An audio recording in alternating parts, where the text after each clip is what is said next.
During the brutal winters of World War II, the battlefield was more than a fight between nations. It was a war against nature itself. Men froze standing up, rifles jammed solid with ice. Food turned into bricks. Even fuel became useless sludge. But while soldiers struggled to stay alive, a few engineers on both sides of the conflict quietly began experimenting with something extraordinary. A heating system that could keep a bunker warm for days, without smoke, without firelight, and using almost no fuel. A system so effective, it was later erased from history books. On the Eastern Front, temperatures dropped to 40 below zero. The ground itself became iron. Lighting a campfire could be suicide. The glow or smoke could expose your position instantly. Yet scattered across the snow-covered front lines, there were reports of soldiers who somehow slept in warm shelters, even in total silence. Locals called it the Earth's breath. For years, historians dismissed it as a rumor, until old field notes revealed the truth: a buried heating system that turned the ground itself into a furnace. By the winter of 1942, frostbite was killing soldiers faster than bullets. Traditional stoves consumed too much fuel. Metal chimneys glowed faintly in the dark and became perfect targets. So engineers began looking down. Literally. What if the fire could be hidden beneath the ground, and the heat somehow pulled into the bunker without revealing a single trace of smoke?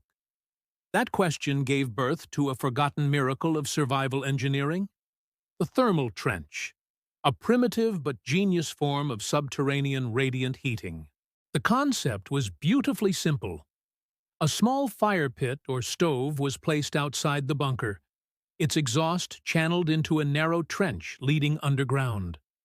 Soldiers covered the trench with scrap metal, flat stones, and a thick layer of wet clay.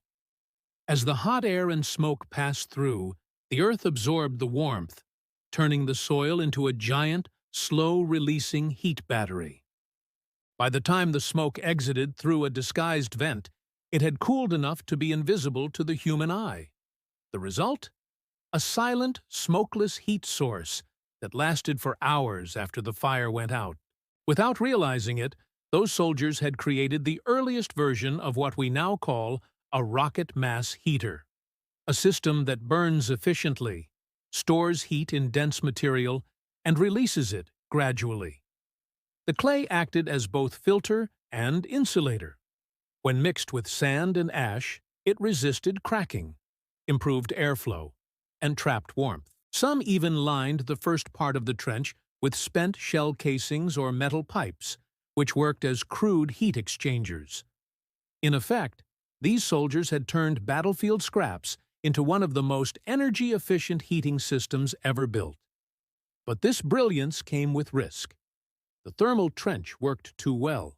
A small mistake, sealing it too tightly, choosing the wrong soil, or blocking the vent, could cause toxic gases to build up.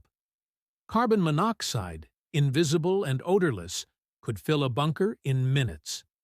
Several units were found dead in their sleep, their fires still glowing outside.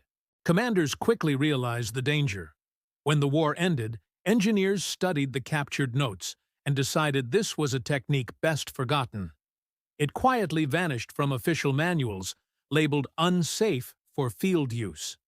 By the 1950s, safer portable stoves and metal chimneys replaced these hidden systems. As technology advanced, the crude clay tunnels were dismissed as relics of desperation. But among old soldiers and frontier settlers, the idea never truly died. In rural Finland, Eastern Europe, and parts of Siberia, locals continued to build similar underground heaters, using the same principles that once saved lives on the battlefield. The design lived on, passed quietly from generation to generation, a secret survival method whispered by those who had seen true cold. What made it so efficient wasn't magic. It was thermal mass. Clay, stone, and soil all absorb heat slowly and release it slowly. By burying the heat source, soldiers had accidentally created a radiant floor system centuries ahead of its time. Even after the fire went out, the surrounding earth stayed warm. Some bunkers stayed above freezing for more than a day, a life-saving difference in sub-zero war zones. It was the perfect balance of stealth, efficiency, and simplicity, born not from design, but from desperation. Today, engineers recognize the same principle in eco-friendly heating systems. Rocket mass heaters, passive earth homes, and geothermal designs all rely on storing and radiating heat, exactly as those soldiers did unknowingly in 1943. Modern builders use safer materials, venting systems, and sensors. But the core idea remains unchanged. What was once battlefield improvisation has become sustainable science.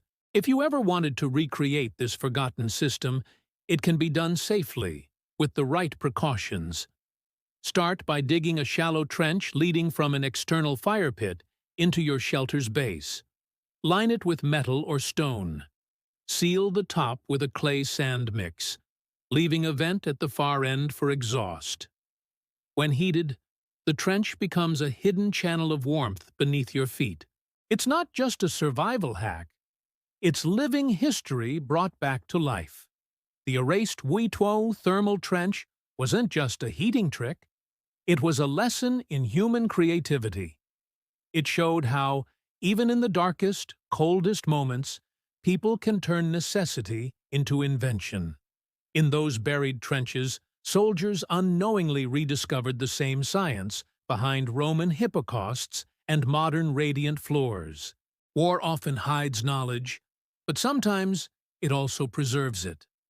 And as we uncover these lost methods today, we realize history still holds answers to challenges we face now. Because survival, in every age, begins with understanding the fire beneath our feet. Thank you for watching, and if you enjoyed this journey into forgotten history, don't forget to like and subscribe for more stories like this one.